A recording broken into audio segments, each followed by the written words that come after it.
ありますよね。That's pretty insane.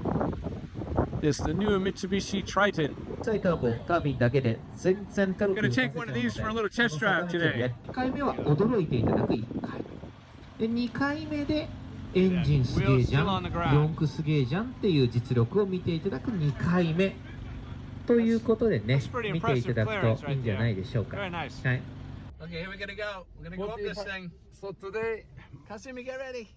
45 degree. 今何度ですか？ 30. 30 degrees. おーおーい。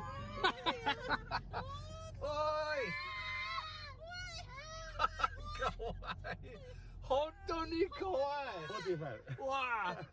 45 degrees. Yeah. Oh my goodness.